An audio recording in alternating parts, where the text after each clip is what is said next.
No ar, Gente que Fala, o melhor programa de debates do rádio brasileiro. Gente que Fala tem texto e direção geral do jornalista Fausto Camunho. Gente que Fala reúne de segunda a sexta-feira formadores de opinião para discutir as principais notícias do dia. Gente que Fala tem o selo de qualidade APCOM. Olá, olá! O programa Gente que Fala está começando. Estamos pela Rádio 365, a sua rádio de todos os dias, com imagens no AltV, a TV da internet, redes sociais, Instagram, o Facebook, o nosso canal no YouTube. Tá tudo no ar para você acompanhar a nossa jornada de hoje e tem também a retransmissão a partir das 10 da noite pela Rádio Cultura AM 990 de Dois Córregos, no Centro-Oeste Paulista e também para 20 cidades da região. Nosso convite, hein, pessoal, pela próxima hora, todo mundo por aí curtindo, comentando, compartilhando a transmissão do programa Gente que Fala e tem a sua interação valendo também pelo WhatsApp 973350038, 973350038, para você fazer contato e mandar perguntas aqui para os nossos entrevistados de hoje. Eu sou Mauro Friesman, hoje é quinta-feira e o nosso espaço super tradicional por aqui, nossa parceria é o Gente do MPD que Fala, nossa parceria com o movimento do Ministério Público Democrático. Então vamos montar aqui o nosso time de especialistas, todos que vão analisar e debater os temas por aqui propostos. Dr. Rui Fernando Gomes Leme Cavalheiro, procurador do Trabalho, ele é tutor e professor da Escola Superior do Ministério Público da União e associado do movimento do Ministério Público Democrático. Dr. Rui Fernando, boa tarde, tudo bem? Boa tarde, Mauro. Boa tarde, colegas que estão aqui participando, em especial a doutora Gabriela. Obrigado por mais esse convite aqui, participar desse programa tão importante. Obrigado pela presença, pela colaboração sempre com a gente, procurador Rui. Também na nossa bancada de hoje, professora Cecília Carolina Freitas, professora de graduação, pós-graduação, pesquisadora e gerente de projetos. Ela é mestre e doutoranda em Educação pela Universidade Federal de Uberlândia, integra o Instituto de Estudos Jurídicos e Diálogos Constitucionais. Ela está em Uberlândia, Minas, para essa conversa aqui com a gente. Tudo bem, professora?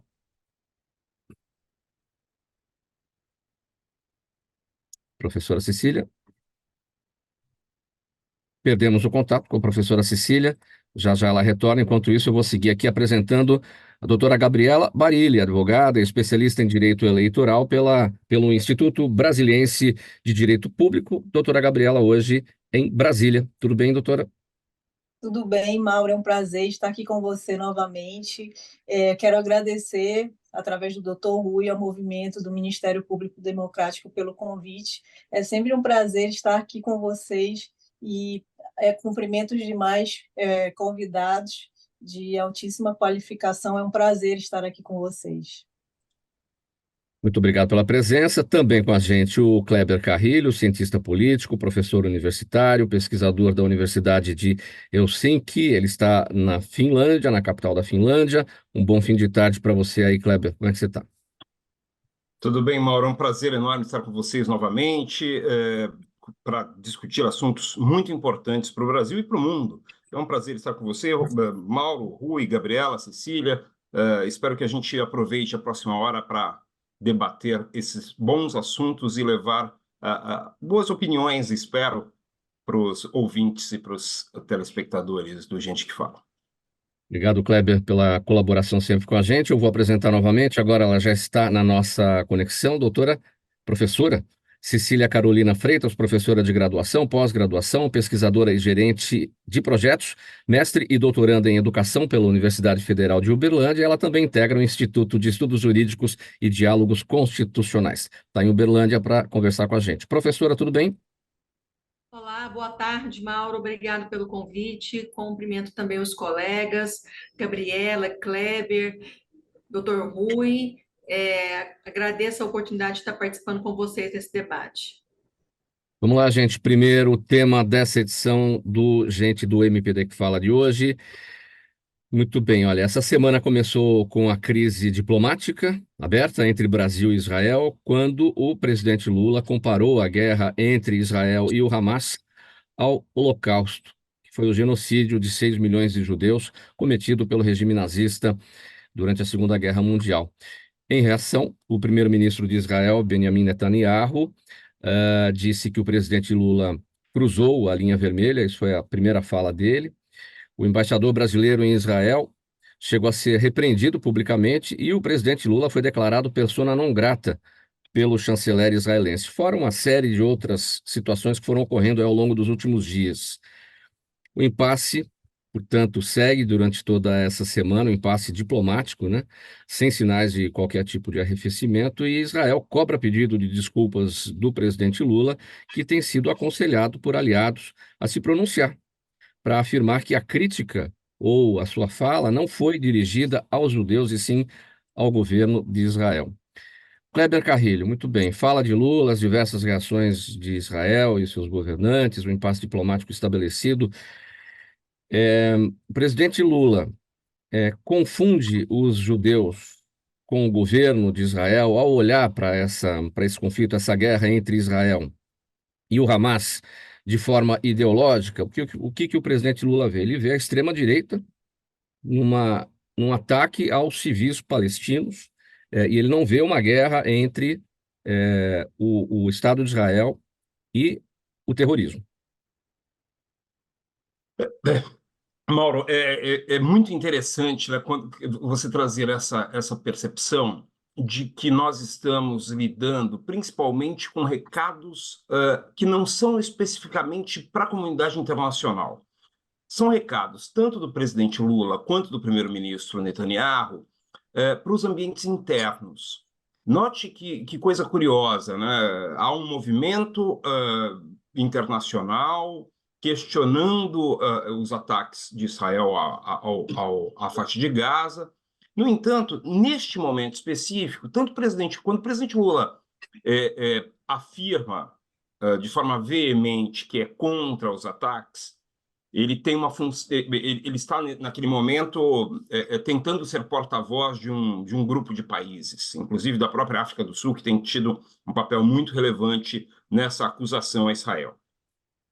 Mas no momento em que ele cruza o simples argumento para essa tentativa de história comparada, ele comete alguns deslizes. O primeiro deles, é claro, é uma ignorância histórica de que o que havia na Alemanha era uma máquina para exterminar os judeus naquele momento, sem uma ameaça muito clara, não havia uma ameaça ao contrário, enquanto hoje há uma ameaça. O Hamas é uma ameaça. Os ataques estão sendo maiores do que deveriam, e isso tem sido a opinião dos especialistas internacionais, sim, né? No entanto, não há uma máquina estatal visando exterminar os judeus. Então, ele erra na comparação histórica, ponto.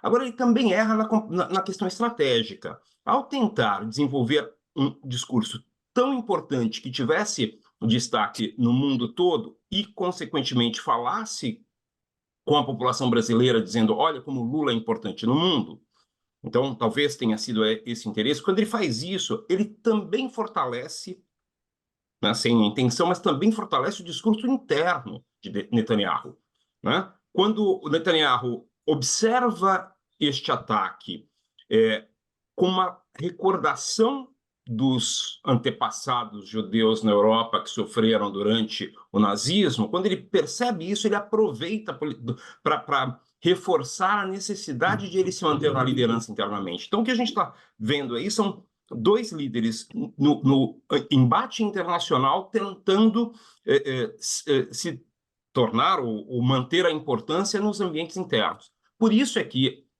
isso não vai chegar a algum acordo. Isso não vai chegar a algum momento em que os dois vão se sentar ou que vai haver um pedido de desculpas de um dos lados. Não, né? Porque é justamente para dentro que eles estão falando. Eles em nenhum momento falaram um com o outro. O ataque não é exatamente um para o outro, e sim para esse movimento interno.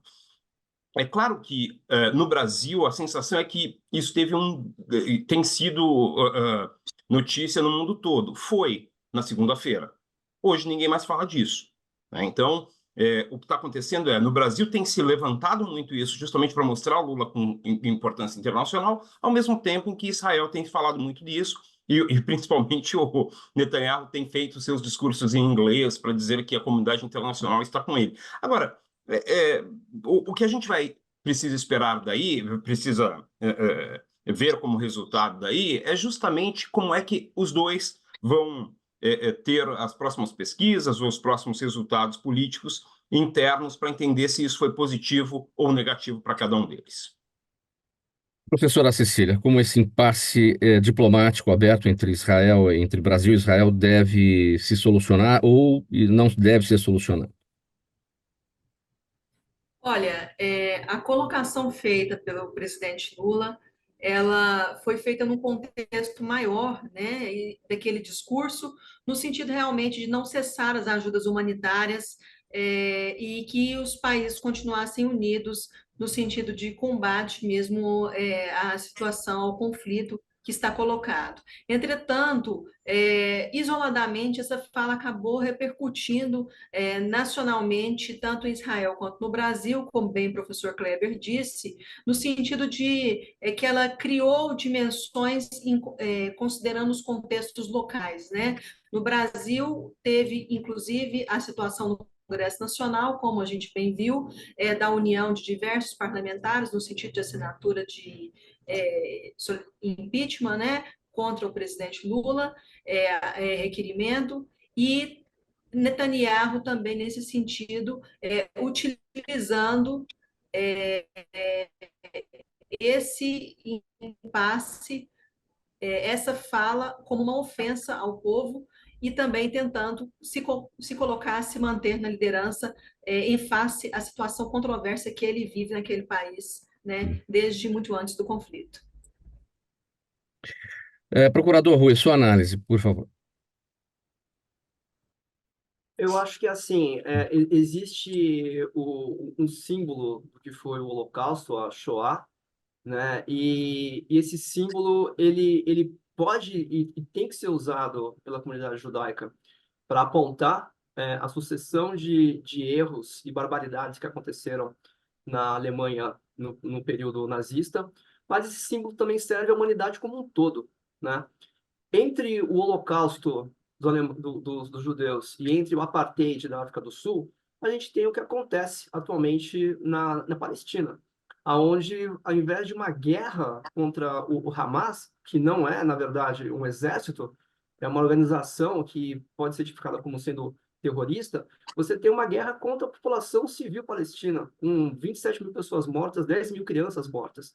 Então, é alguma coisa que está entre os dois, efetivamente. Né? Nesse sentido, eu acho que é importante se perguntar, trazer o símbolo aqui no caso é uma coisa que é tão ruim se for para evitar a perpetuação dessa erradicação desse povo daquele lugar? É uma questão que não é jurídica, é uma questão que ela perpassa pela filosofia e pela ética até. Né? Até que ponto essa declaração ela não tem uma finalidade de tentar fazer parar o que está acontecendo? Crianças estão comendo farinha pegada do chão com terra, que não tem comida, a água não existe. Os comboios de ajuda humanitária são bombardeados e não podem entrar por bloqueio de colonos israelenses na faixa de Gaza. Uma situação de calamidade completa. Então, assim, eu diria o que diz o presidente Lula? Não, eu não diria. Mas nesse contexto, é uma medida de certo desespero até, né? E eu acho que, assim, existe um alinhamento de quem pediu impeachment com um certo pensamento internacional da extrema-direita, com o qual Israel se alinha atualmente, né? Então, essa não é uma coisa também isolada, né? Eu queria que isso pudesse se resolver com conversa, com medidas diplomáticas, mas eu acho que a solução vai ser o que foi feito com a África do Sul na época do apartheid. Tem que realmente tem que ter sanções, tem que ter rompimento de relações, tem que ter boicotes, porque sem isso o que vai acontecer é o que está acontecendo.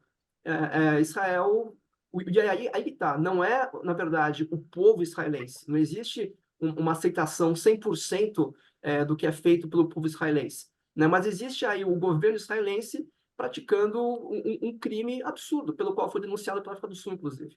Então, eu acho que a frase ela poderia ser melhor, mas eu compreendo que é um momento desesperado, lamentavelmente. Mas se o objetivo do presidente Lula, procurador Rui, foi chamar a atenção para a eventual desproporcionalidade das ações de Israel em relação ao Hamas ou em relação aos palestinos na faixa de Gaza, isso poderia trazer, por exemplo, um efeito contrário, porque o presidente Lula olha claramente de forma ideológica, uma pessoa de esquerda que olha o governo de ultradireita de Israel e que, na visão dele, está massacrando os palestinos e já são 30 mil mortes. Enfim, não poderia ter um efeito contrário e Israel acabar acirrando ainda mais a sua desproporcionalidade nas ações? Pois é, mas aí o que resta a ser feito, né?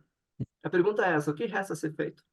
Eu não sei, não parece que tem alguma coisa que possa ser feita que não seja a comunidade internacional levantar o tom. E aqui é importante fazer uma observação. O Hamas, se você for olhar os atos de fundação, é uma organização de extrema-direita. Eles são de direita. Não tem nada do Hamas que seja de esquerda. Pelo contrário, são fundamentalistas religiosos, ao contrário do que era a OLP, que era uma organização que era mais democrática, alguma coisa socialista. O Hamas não. O Hamas ele é um aprofundamento religioso. Então aqui eu acho que assim não se deve defender o Hamas, como não acho que foi a intenção e nem eu defendo, mas tem que se defender a população civil, que não para de morrer. O fato é esse, não para de morrer. A gente tem o maior número de jornalistas mortos no conflito desde a Segunda Guerra Mundial. São mais de 200 jornalistas que morreram. Muitos atingidos por snipers do exército israelense. É uma coisa que é absurda. Não tem um paralelo na história recente isso está acontecendo. Então, assim, gostaria de ouvir outras sugestões do que pode ser feito. Mas, nesse momento, o Israel acabou, inclusive, de vetar a criação de dois estados, que é uma coisa que havia sido acertada, inclusive, em conversas internacionais, em encontros com então vivo Yasser Arafat. Qual que é o acirramento? Eu concordo com o Kleber que realmente isso vai levar a um acirramento, mas eu não consigo imaginar como que vai se resolver isso do modo diplomático clássico. Doutora Gabriela, será possível a existência de dois estados, o Estado palestino e o Estado judaico, ali no Oriente Médio? Durante vários momentos da história, parecia que o caminho seria esse, mas sempre os radicais acabam querendo o contrário. E o objetivo do Hamas, claramente, é a extinção do Estado judaico e a extinção do povo judeu nas suas ações terroristas. Sua avaliação.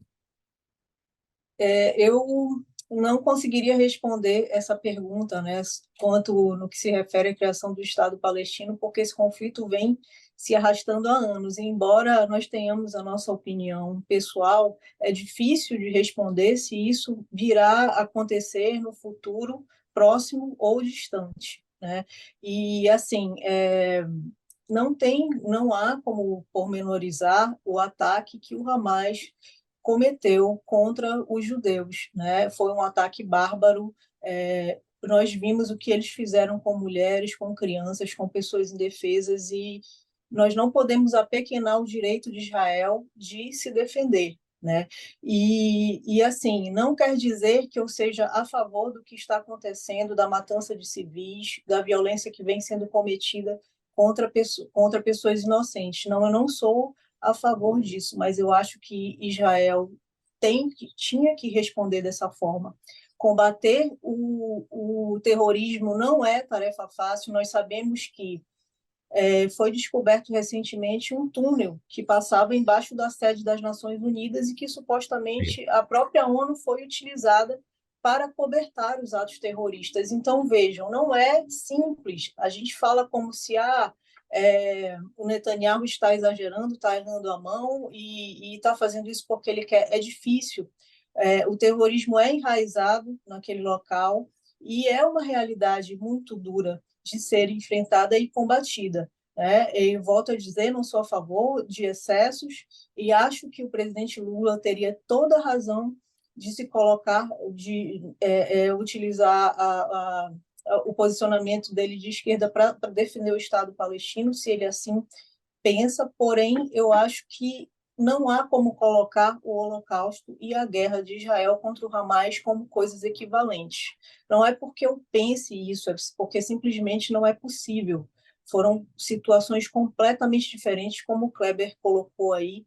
Não houve situação de ameaça quando da covardia cometida contra os judeus. Então, eu acho que houve um exagero aí e acho que a saída está na diplomacia. Acho que o presidente deve se retratar, como disse o próprio senador Jacques Wagner no Senado, que é um amigo pessoal de Lula. Ele disse: eu fui até o presidente e disse que ele estaria certo em tudo, exceto na comparação que ele fez. Então, eu concordo com o que o senador Jacques Wagner disse. O jurista Lênio Streck também, quando falava à CNN, comentou que quem fala contra o Holocausto se espatifa. E isso é uma verdade. Então, assim, Israel tem sido um Estado amigo do Brasil, né? Eu vou citar aqui um exemplo recente, porque está na memória até dos mais jovens, que foi na situação de Brumadinho, quando eles enviaram soldados, enviaram sonares para encontrar as pessoas que estavam soterradas.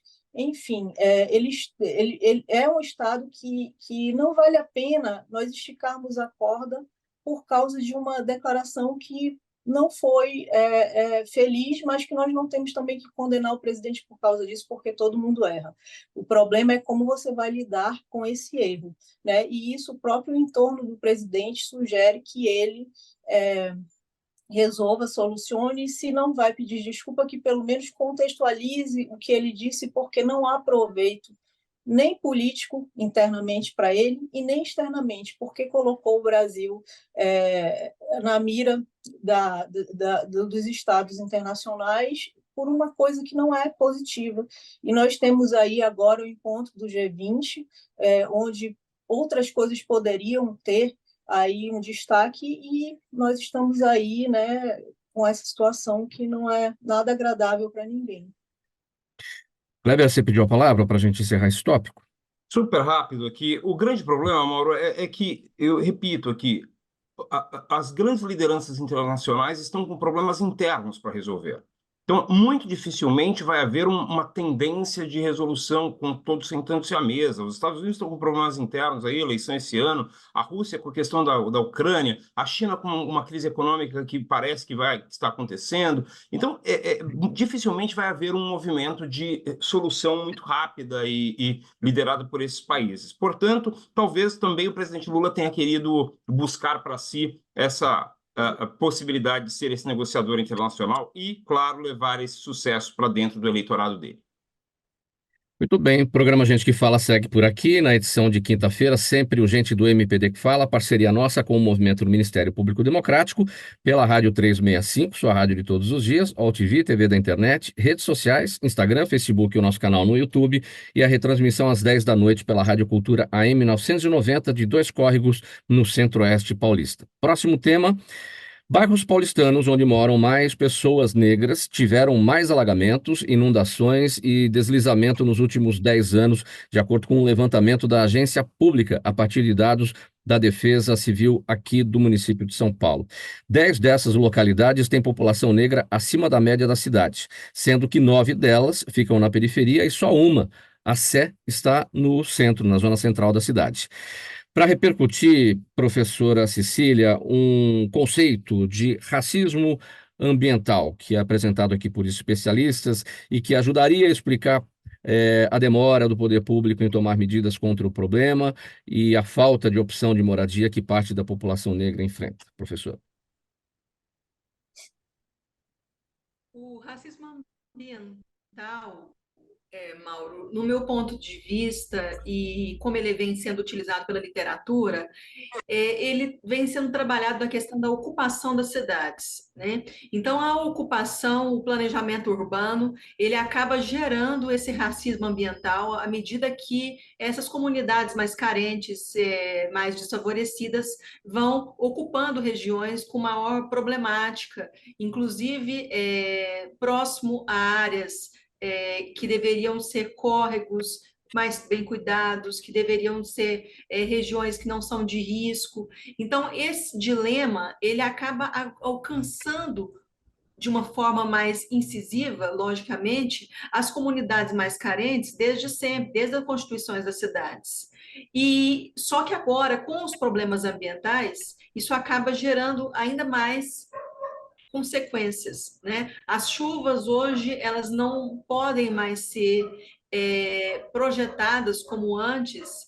Então, hoje o índice de alagamento tem aumentado significativamente. E a cara desse racismo ambiental, ela não é uma cara somente do povo negro, mas ela é do pobre, ela é também daquele desfavorecido que precisou de ocupar lugares pouco urbanizados ou que não são de interesse do setor econômico e que agora pagam o preço, tendo suas casas praticamente destruídas a cada estação de verão.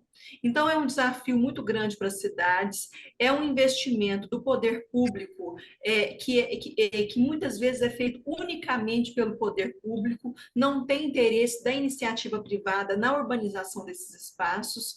Então, nós precisamos cada vez mais de políticas integradas, intersetoriais e também de um regime de colaboração entre município, Estado e União, no sentido de buscar resolução para esses problemas e que o povo da periferia e o povo que está em âmbito desse racismo ambiental, o povo que vive nessas regiões, para que eles possam conseguir viver com um pouco mais de dignidade.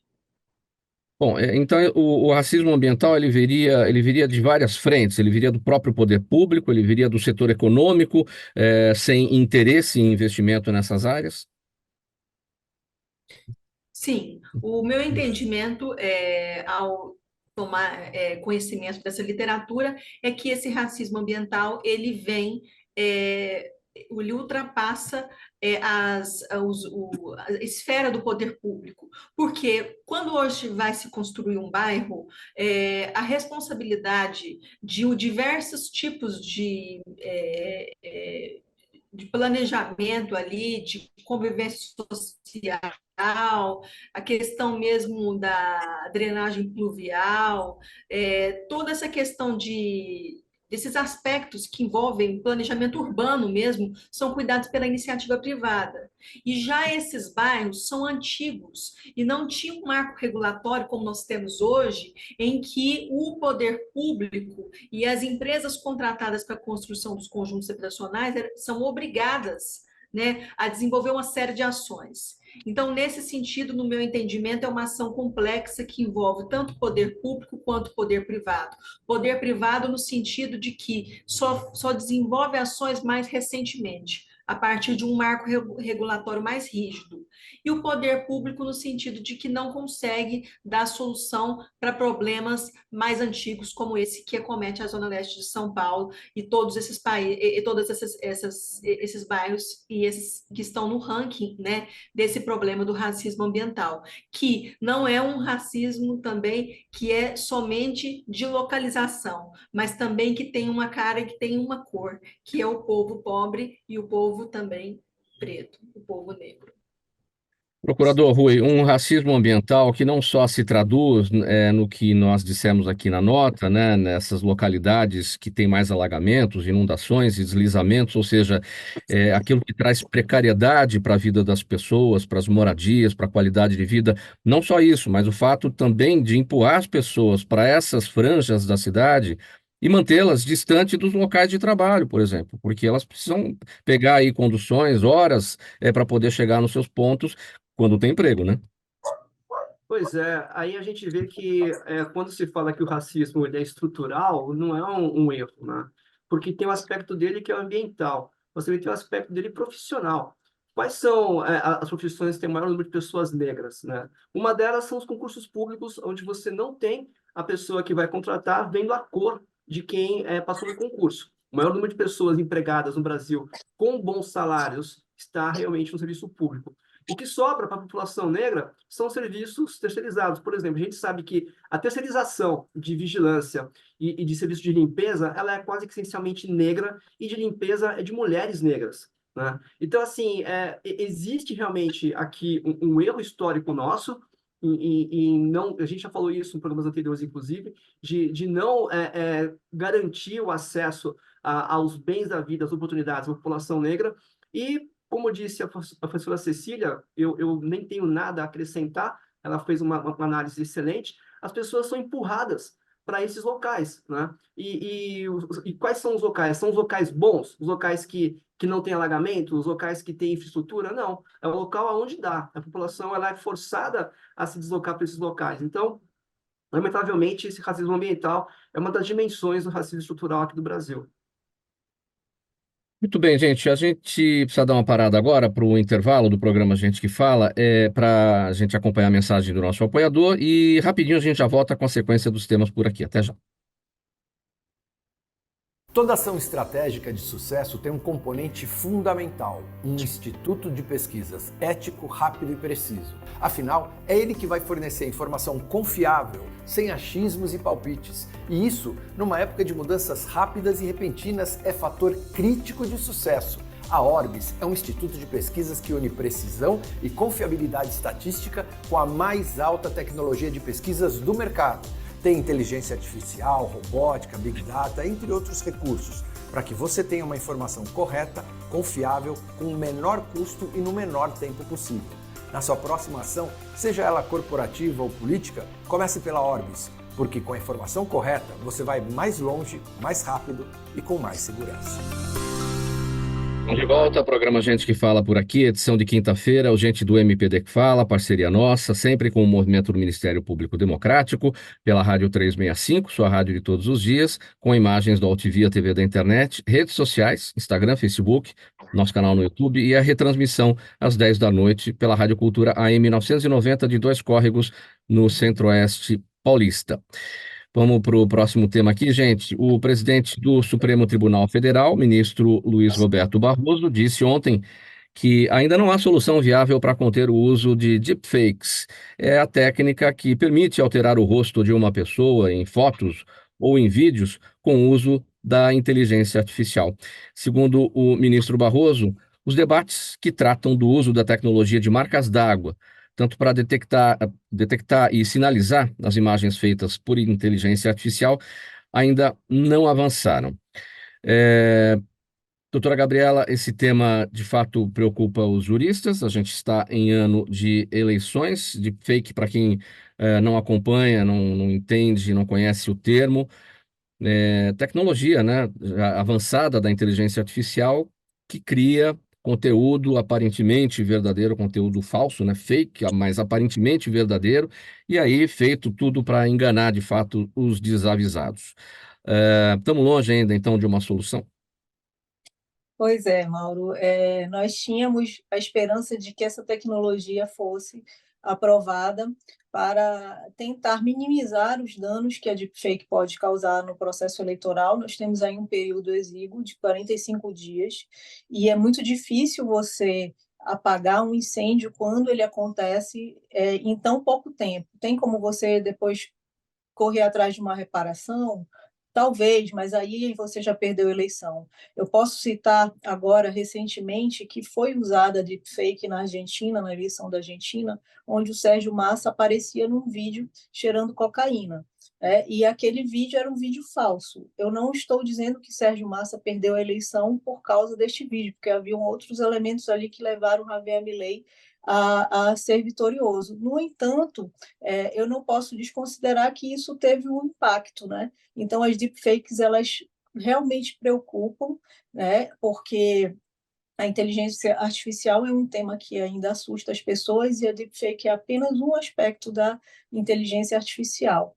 Há uma grande expectativa quanto à regulamentação do uso da inteligência artificial, né? O presidente da Câmara dos Deputados, o Arthur Lira, disse na abertura do ano legislativo que há a intenção de trabalhar esse tema como prioridade, a regulamentação da inteligência artificial no Brasil, porque ela pode realmente manipular a vontade popular, especialmente num ano de eleição, né? E o Rodrigo Pacheco, presidente do Senado Federal, também apresentou um PL que teve aí a contribuição de vários juristas, que deve ser um marco de regulamentação da inteligência artificial no Brasil, né, que é o PL 2338 de 2023.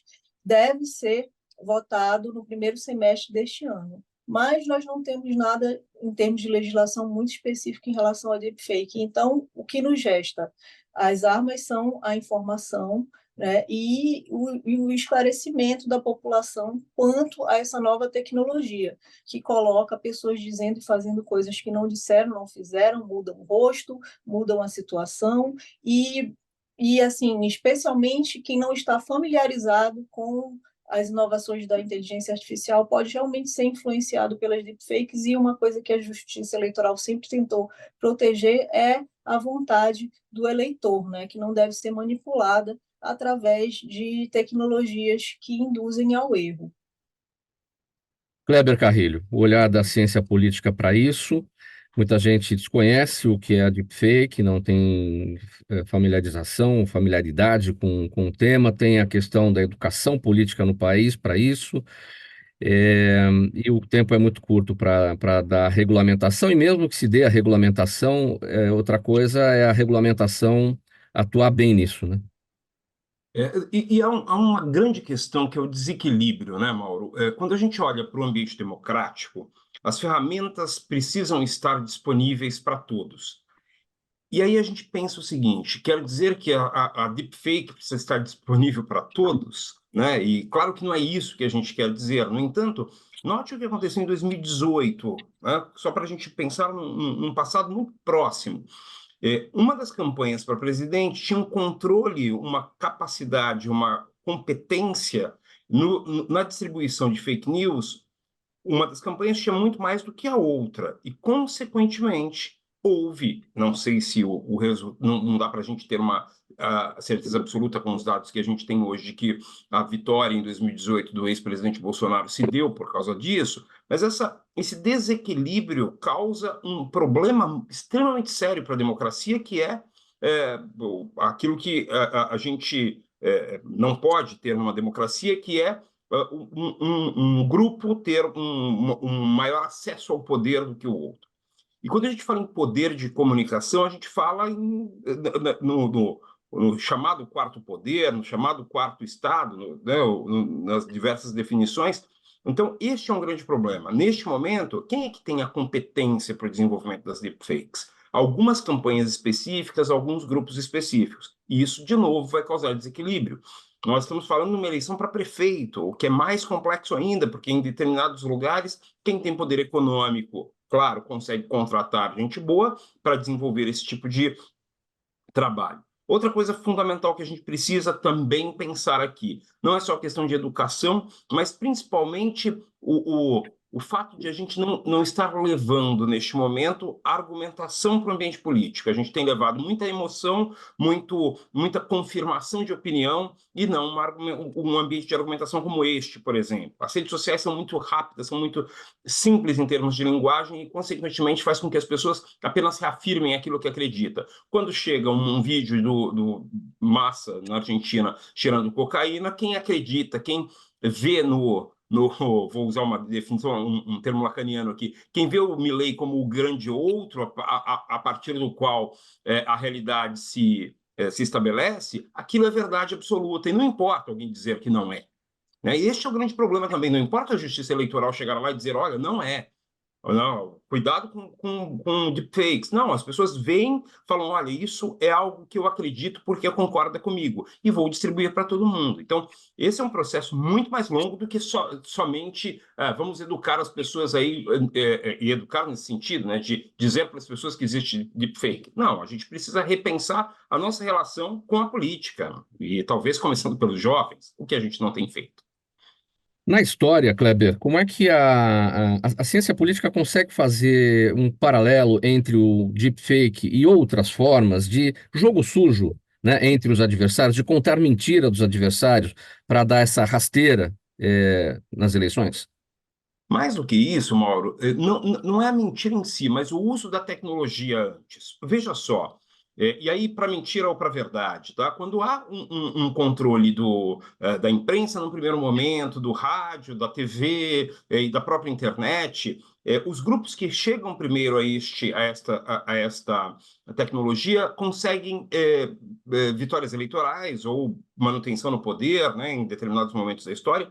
E isso vai acontecer neste momento também. Quem tem controle da tecnologia vai conseguir estar à frente. Porque o que acontece? Quando todos têm controle da tecnologia, imagine que todos os grupos políticos começassem a desenvolver deepfakes. Automaticamente, a distribuição de deepfakes não faria mais sentido. Ela faz sentido quando um grupo só tem, ou alguns grupos somente, tem um controle maior da tecnologia. Então, a gente vai passar por esse momento agora, como passou em 2018, principalmente com o aspecto das fake news, e o que a gente precisa é educação? Claro que sim, como eu disse antes, mas a gente precisa de uma visão de longo prazo, porque as tecnologias vão acontecer e vão trazer novas possibilidades a cada momento, e não adianta a gente ir correndo atrás da tecnologia. A gente precisa de uma leitura crítica, e uma leitura crítica do mundo, não só da mídia, da imprensa. Né? Eu estou aqui num ambiente em que há um trabalho muito importante de leitura crítica da mídia, e mesmo assim a eleição presidencial no último mês acabou tendo uma discussão na última semana, porque um dos candidatos era casado com um homem, e, consequentemente, essa foi a grande discussão final. Olha que coisa curiosa, num lugar em que todo mundo diz, olha, há uma democracia muito estabelecida, e a discussão foi para isso. Então, os riscos existem, né, em todo momento, mas a gente precisa de algo de longo prazo que explique para as pessoas, ou tente explicar para as pessoas, os valores da democracia liberal. E, consequentemente, a gente pode evitar esses problemas mais graves. Vamos seguir para o próximo tema, o tempo está avançando rapidamente aqui, o programa Gente que Fala, edição de quinta-feira, o Gente do MPD que Fala, sempre uma parceria nossa com o movimento do Ministério Público Democrático. Olha, o deputado federal pastor Henrique Vieira, do PSOL do Rio de Janeiro, disse que o envolvimento de Silas Malafaia como idealizador e organizador do ato que Jair Bolsonaro fará em São Paulo no dia 25, expõe o uso do cristianismo para tentar purificar atos antidemocráticos no Brasil.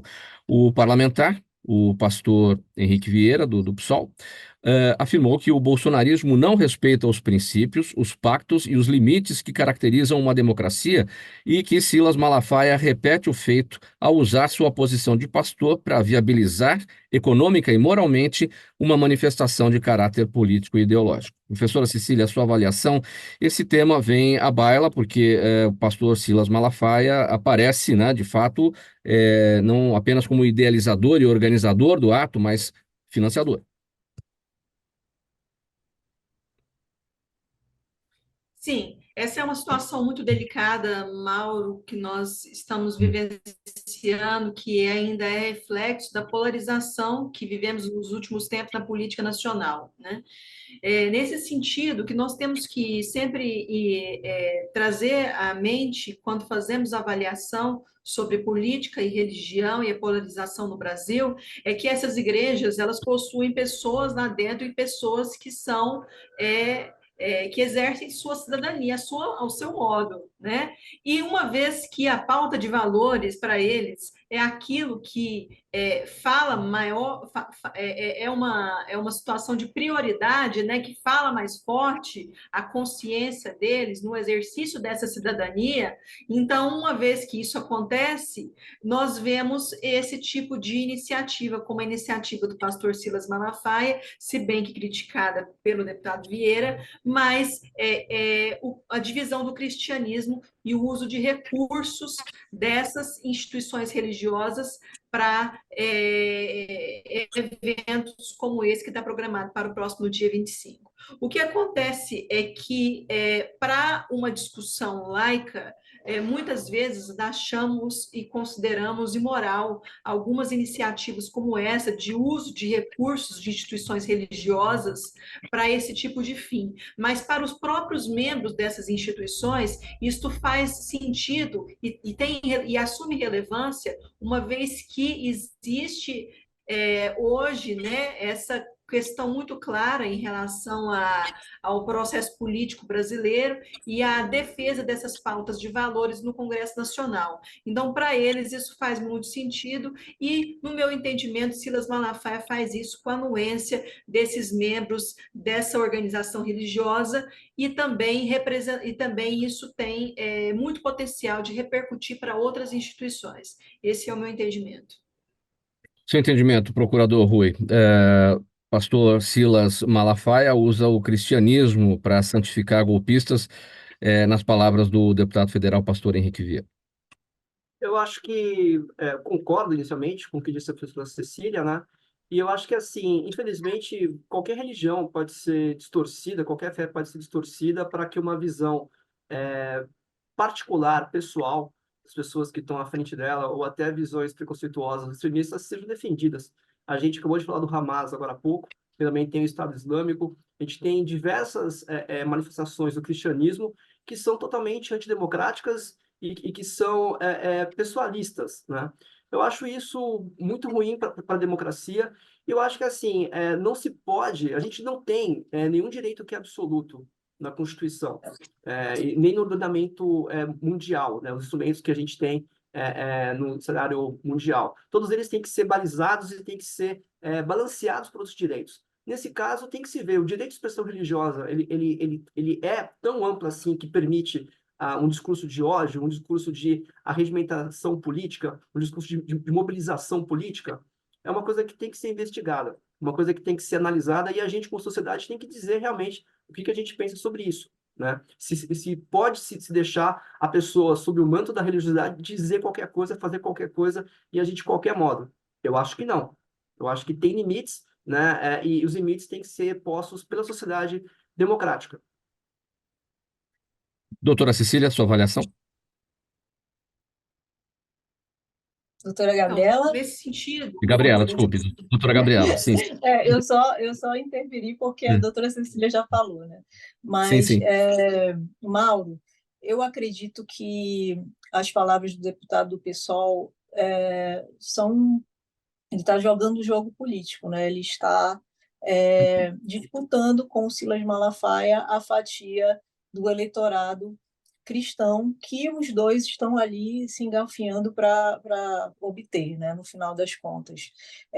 Eu não gosto de ter uma postura autoritária, eu não sei se o Silas Malafaia está santificando golpistas, eu não sei quem são os golpistas, porque a investigação ainda não acabou. Eu não sei se essa manifestação será uma manifestação legítima ou se irá descampar para outro lado que não é o desejado. Mas se for para o outro lado que não é o desejado, eles vão responder, e eu acho que não cabe a mim ficar censurando a manifestação em cima de um argumento político, que eu acho que foi o que o deputado do PSOL fez, porque não há provas de que o que ele falou vai acontecer ou estar acontecendo. É apenas uma disputa política de dois pastores, um de esquerda e outro de direita, que estão aí falando para o seu público.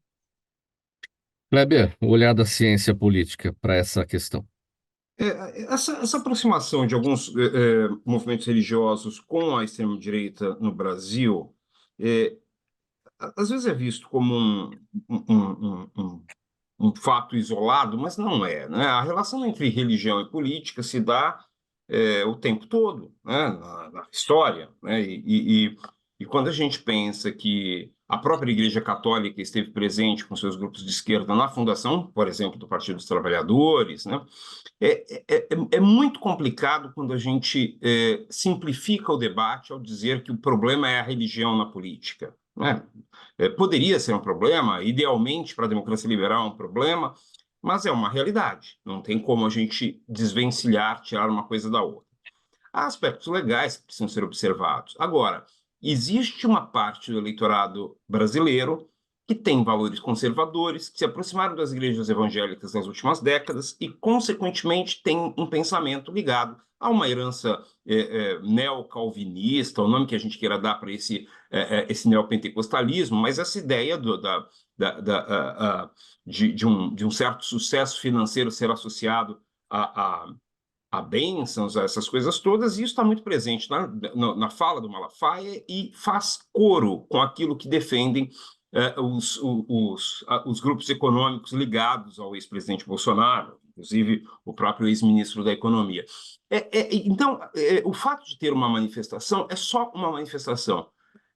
O fato de haver uma disputa entre dois campos, como disse a Cecília muito bem, desculpa, Gabriela, muito bem agora, o fato de ter uma disputa entre dois campos é normal também. Agora, pelo fato de a gente estar num momento de polarização extrema, isso cria um ambiente de muito show e pouca discussão política. A gente já está chegando a 30% do governo Lula e até agora não houve governo. Houve essa discussão se é Bolsonaro, se não é Bolsonaro, se houve golpe, se não houve golpe. Tudo muito importante, mas não teve governo até agora. né? Ou, pelo menos, a gente não conseguiu ver. E mais, a população não conseguiu ver. Quando a gente vê a pesquisa do mês passado, creio eu, em que as pessoas não conseguem associar o novo governo Lula a alguma ação que beneficiou as suas vidas. Então, por quê? Porque a discussão está se dando nesse campo da polarização e não dos projetos políticos. A gente tem que ver até que ponto vale a pena, tanto para a esquerda quanto para a direita, apostar nisso tudo, sendo que eles abrem aí um flanco para que haja a possibilidade, talvez com um atraso razoável, de aparecer um projeto ao centro, um projeto de concertação, né? Não sei se para as próximas eleições, mas daqui a alguns anos no Brasil. Isso é importante a gente dizer. Agora, quanto a essa manifestação, há aspectos legais e vamos ver o que dá. Não acredito que vá mudar o ambiente político. A polarização vai continuar momentaneamente. Vamos seguir mais um tema aqui no programa Gente que Fala, edição de quinta-feira, gente do MPD que Fala, parceria nossa com o movimento do Ministério Público Democrático. Procurador Rui, o Ministério da Justiça informou que vai pedir rigorosa apuração sobre a empresa R7 Facilities, que presta serviços de manutenção do Presídio Federal de Mossoró, de onde fugiram 2 presos ligados ao Comando Vermelho no último dia 14, e eles ainda não foram encontrados, né? A medida foi adotada após o Estadão revelar que a companhia está no nome de um laranja, que mora na periferia de Brasília e que era beneficiário do auxílio emergencial. Uma das suspeitas sob investigação é de que uma obra dentro do presídio teria facilitado a fuga.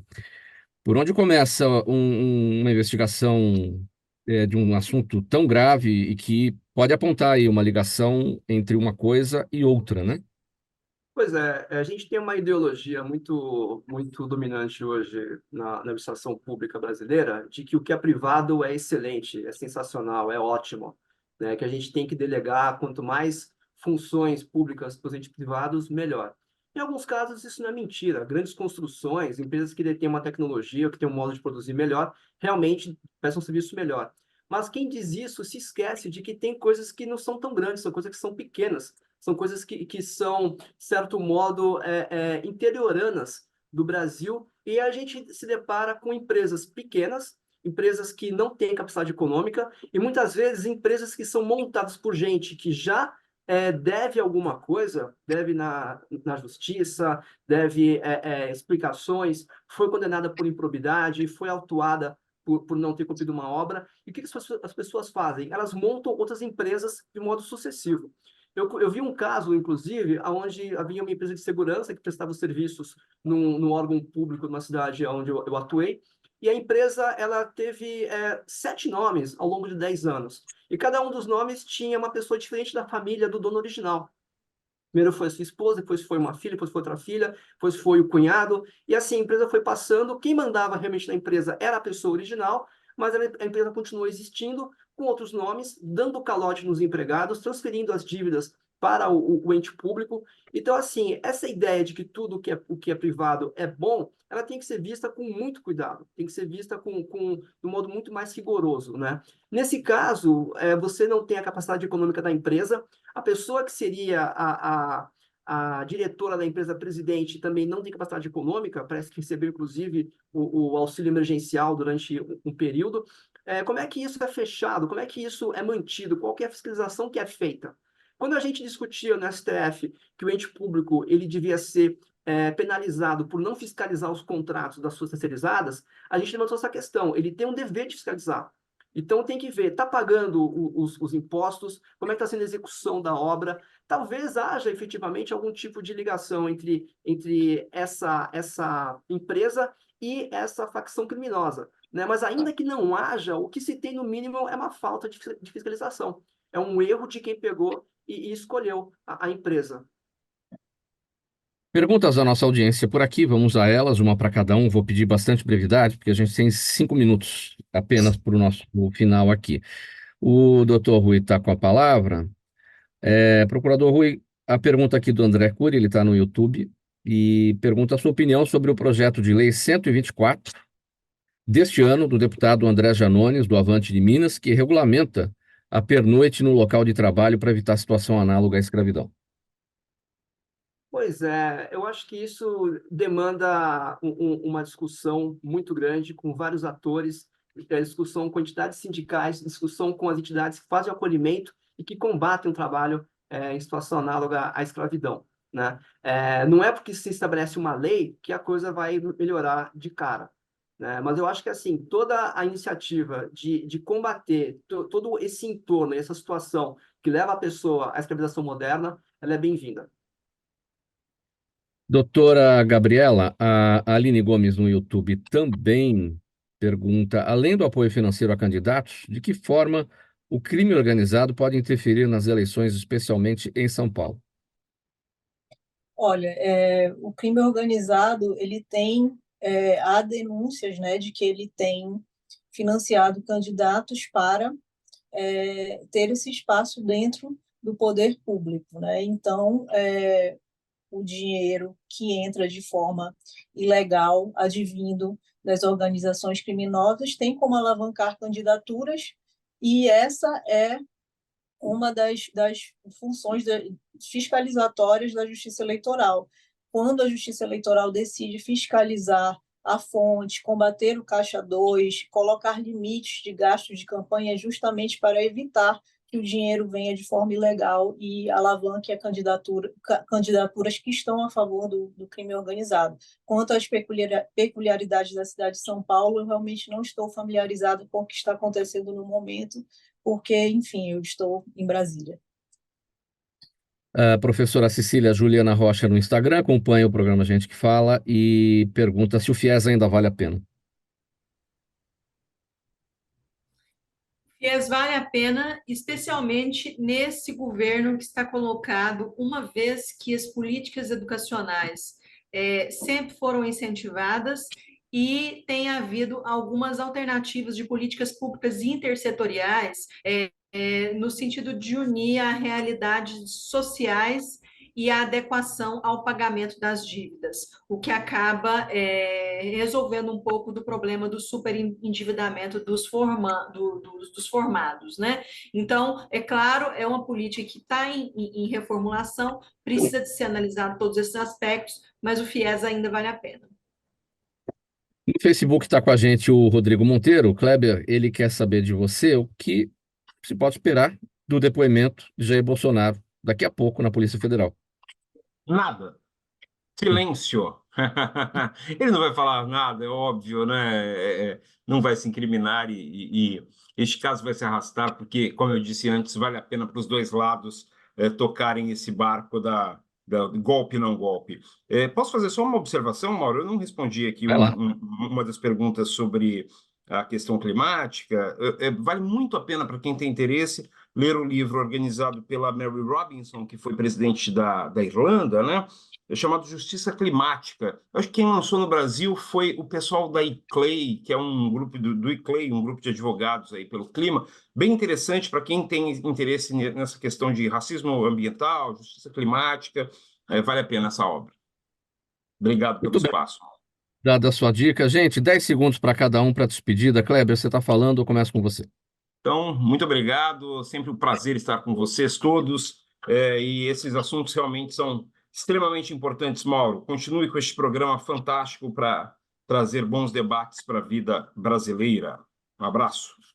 Obrigado, Kleber. Procurador Ruiz, 5 segundos para o seu despedido, bem breve. Agradecer aqui aos presentes, a pessoa da professora Cecília, e também parabenizar você, Mauro, pela escolha aí dos temas, sensacional a gente poder discutir sobre isso. Obrigado. Obrigado pela presença. Professora Cecília, também sua despedida. Espaço de diálogo é sempre bem-vindo, espaço de construção democrática, para o fortalecimento nosso da comunicação. Toda iniciativa, sim, deve ser parabenizada, e eu parabenizo você e a equipe, Mauro. Obrigada. Obrigado pela presença. Doutora Gabriela, sua palavra final também. Foi um prazer estar aqui com vocês, Mauro. Continue fomentando esse espaço de diálogo e, como sempre, quando precisar, estarei aqui disponível. Muito obrigado pela presença de todos aqui nessa edição do programa Gente que Fala de quinta-feira. Sempre essa parceria nossa o Gente do MPD que Fala, parceria nossa com o Movimento do Ministério Público Democrático, e os temas debatidos por aqui, sempre também na parceria, temas definidos pelo procurador Roberto Liviano, juntamente com a produção do programa Gente que Fala, e sempre com as importantes análises e vocês trazendo todo o clareamento para a formação de opinião da nossa audiência. Muito obrigado pela presença de todos. Participaram com a gente hoje, procurador do Trabalho, doutor Rui Fernando Gomes Leme Cavalheiro, tutor e professor da Escola Superior do Ministério Público da União, associado do Movimento do Ministério Público Democrático, professora Cecília Carolina Freitas, professora de graduação, pós-graduação, pesquisadora e gerente de projetos, mestre e doutoranda em educação pela Universidade Federal de Uberlândia, integra o Instituto de Estudos Jurídicos e Diálogos Constitucionais também. Doutora Gabriela Barilli, advogada, especialista em Direito Eleitoral pelo Instituto Brasiliense de Direito Público, e o Kleber Carrilho, cientista político, professor universitário, pesquisador da Universidade de Helsinki, na Finlândia. O programa Gente que Fala é sempre realização da ABCom, apresentação minha, Mauro Friesman, pauta e redação do Pedro Schiavon, Zenilda Salvato, nossa diretora de produção, jornalista Fausto Camunha, nosso diretor-geral, e você do outro lado, espectador, você ouvinte, internauta, a razão da nossa presença aqui todos os dias. A gente volta amanhã ao meio-dia pela 365, sua rádio de todos os dias, OTV, TV da internet, redes sociais, YouTube, e a retransmissão às 10 da noite pela Rádio Cultura AM 990 de Dois Córregos, no Centro-Oeste Paulista. Agora, para quem vai continuar aqui na sintonia da 365, o Lucas Neto está chegando com o programa O Melhor para a Melhor Idade. Muita informação bacana para você nesse início de tarde. Um abraço para você, Lucas. Bom programa, e um abraço para a audiência também. Tchau, até amanhã.